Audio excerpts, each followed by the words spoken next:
Hello dear students, as you know, in the last lecture we discussed about the force between two charges, that is called Coulomb's law.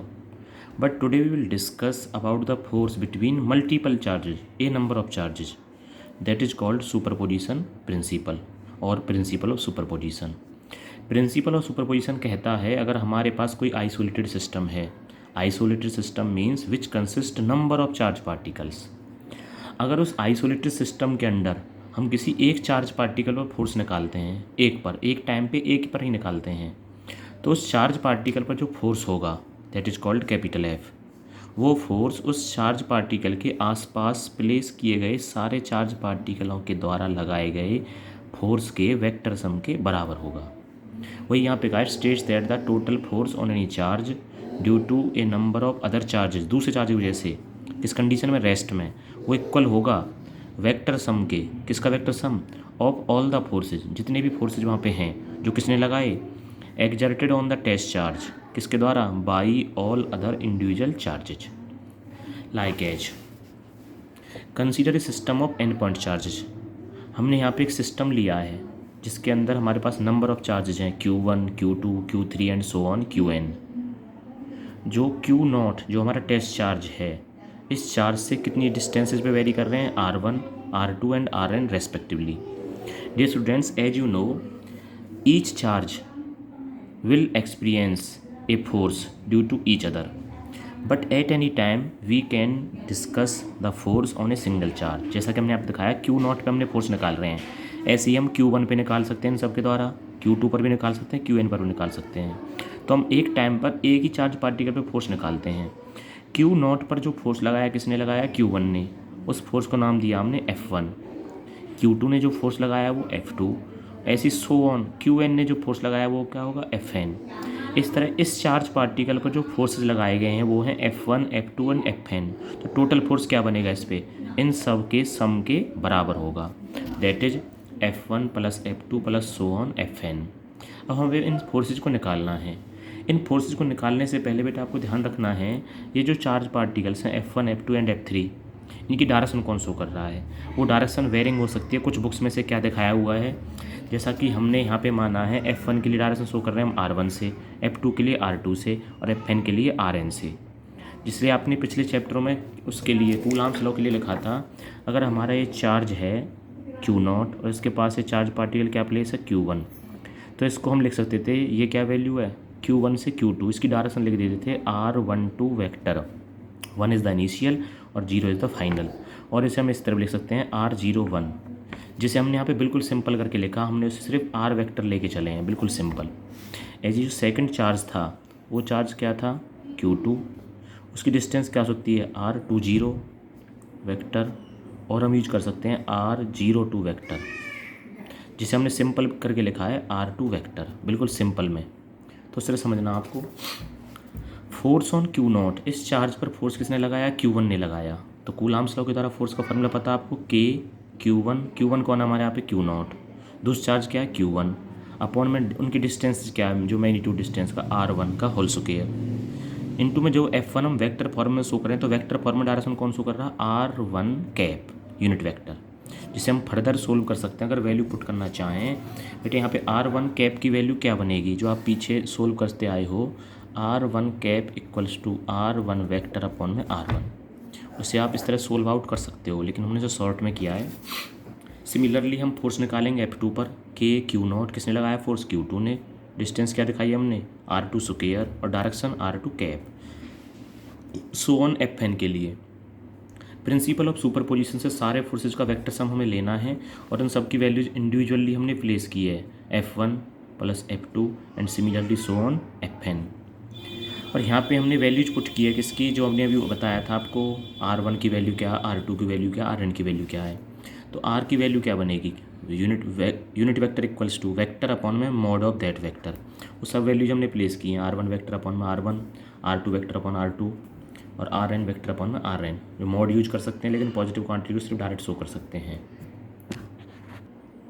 After that we will get K is the electrostatic force constant which is common, जिसकी value होती है 1/4πε0।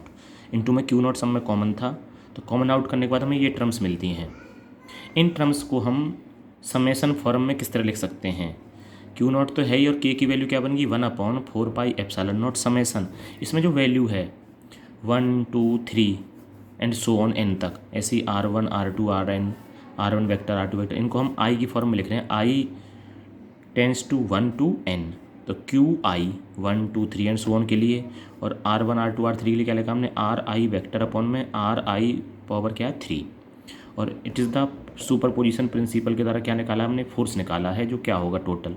इसी principal के द्वारा हम total field, total potential calculate कर सकते हैं नंबर ऑफ चार्जेस के लिए। Dear students, now we will discuss continuous charge distribution.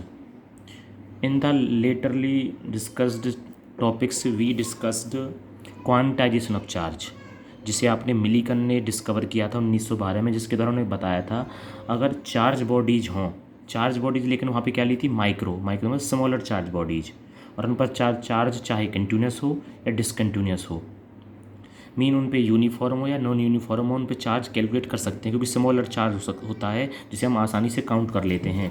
और इस काउंट की जो वैल्यू बताई गई थी वो क्या थी, Q equals to plus minus NE। n is the integral number 1 2 3 and so on, और E की वैल्यू क्या थी 1.6 into 10⁻⁻19 coulomb, that is called elementary charge.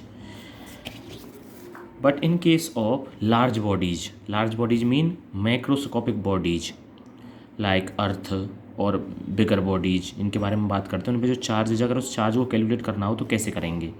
लेकिन यहाँ पर भी एक आ गया, बिगर बॉडीज हों, लेकिन बिगर बॉडीज जो हों उन पे चार्ज कैसा हो, यूनिफॉर्म है, लेकिन वो इतना ज़्यादा चार्ज है उसे हम क्वांटाइजेशन से नहीं निकाल सकते, उसे काउंट नहीं कर सकते इंडिविजुअली। तो इस तरह के चार्ज को पता करने के लिए यहाँ पे जो डिस्ट्रीब्यूशन यूज होता है वो होता है आपका कंटिन्यूस चार्ज डिस्ट्रीब्यूशन।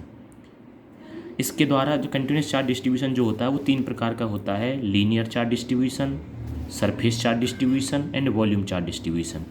अब इसके द्वारा हम कैलकुलेट कैसे करेंगे।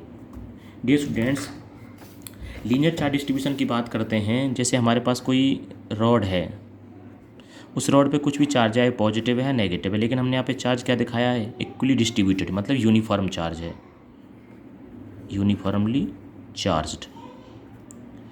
अगर चार्ज किसी रॉड पर या वायर पर डिस्ट्रीब्यूटेड है, या थिन वायर है बहुत ही, उस पर चार्ज डिस्ट्रीब्यूटेड, चाहे पॉजिटिव या नेगेटिव हो, या कोई आपकी बॉल हो गई होलोस्फेरिकल बॉल,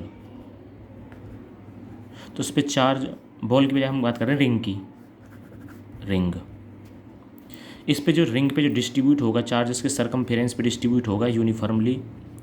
इस तरह के केसेज में जो डिस्ट्रीब्यूशन है वो क्या कहलाएगा, आपका लीनियर चार्ज डिस्ट्रीब्यूशन। और डेंसिटी जो कहलाएगी वो कहलाएगी linear charge density, denoted by lambda. Lambda की वैल्यू होती है DQ, charge distributed per unit length, जिसकी यूनिट क्या बनेगी, चार्ज के लिए कूलाम और लेंथ के लिए पर मीटर, कूलाम पर metre.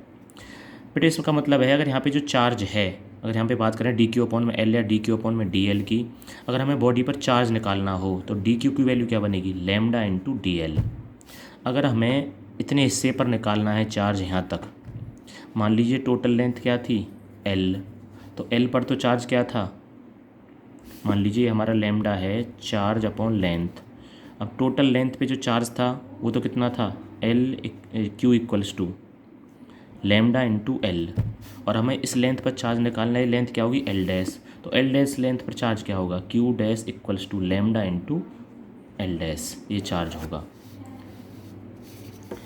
Now second density is surface charge density. अगर हम बात करते हैं किसी स्फेरिकल बॉल की, बॉल जो स्फीयर है, स्फेरिकल बॉल है, इस पर जो चार्ज डिस्ट्रीब्यूट होगा सरफेस पर तो होगा ही होगा, हर तरफ सरफेस पर डिस्ट्रीब्यूटेड है, तो सरफेस पर डिस्ट्रीब्यूटेड जो चार्ज है यहाँ पे जो डेंसिटी होगी that is called surface charge density, that is noted by sigma. और सिग्मा की वैल्यू क्या होती है, charge per unit area, charge per unit area. और यहाँ पे जो यूनिट बनेगी इसकी चार्ज के लिए क्या होता है कूलाम, और एरिया के लिए क्या बनेगा पर मीटर स्क्वायर, इसे बोलते हैं सरफेस चार्ज डिस्ट्रीब्यूशन, और density is called surface charge density. अगर इस पे हमें पूरी बॉडी के लिए दिखाया है, इसे हम सिंगली या इंडिविजुअली काउंट नहीं कर सकते। अगर इसे हम इंडिविजुअली काउंट कर पाते तो इसे हम आराम से क्वांटाइजेशन से कर सकते थे, लेकिन लार्ज बॉडीज हैं, अगर इन पर हमें किसी छोटे हिस्से में निकालना हो चार्ज, अगर हमें पूरी बॉडी के लिए पता है, पूरी बॉडी के लिए चार्ज क्या बन गया, sigma into A, density remains the same क्योंकि चार्ज यूनिफॉर्म है। अगर हम इस छोटे से एरिया में निकालते हैं और ये छोटा सा एरिया क्या है, डी एस, तो क्या बनेगा आपका formula, sigma equals to D Q upon में डी एस, और इस छोटे हिस्से पर जो चार्ज होगा वो क्या कहलाएगा, d q equals to sigma into d s. अगर आपको डेंसिटी पता है, सरफेस पता है, तो आप आराम से चार्ज को कैलकुलेट कर सकते हैं। इसके अलावा जो थर्ड आपकी डेंसिटी है वो है आपका वॉल्यूम, चार्ज डिस्ट्रीब्यूशन और डेंसिटी। अगर हम बात करते हैं किसी सॉलिड बॉल की, कोई सॉलिड बॉल है आपके पास, तो उस पर चार्ज बाहर भी होगा सरफेस पर, और सॉलिड बॉल पर अंदर भी कंसिस्ट होगा चार्ज आपका, चाहे वो पॉजिटिव हो या नेगेटिव हो, लेकिन डिस्ट्रीब्यूट क्या होगा, यूनिफॉर्मली। इस तरह के डिस्ट्रीब्यूशन को हम कहते हैं volume charge distribution. That is denoted by term rho. वैसे वर्डिंग होती है आर एच ओ, लेकिन एच यहाँ पे साइलेंट होता है, इसे क्या बोलते हैं हम, रो बोलते हैं। और रो की वैल्यू होती है charge per unit volume, charge per unit volume, charge distributed per unit volume of the body. और हेयर अगर चार्ज हमें फाइंड आउट करना हो तो रो इंटू में वी से हम कैलकुलेट कर सकते हैं।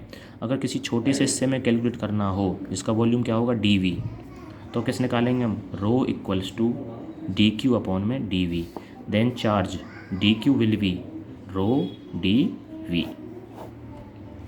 ये स्टूडेंट्स की यूनिट क्या बनेगी, चार्ज के लिए कूलाम और वॉल्यूम के लिए पर मीटर क्यूब।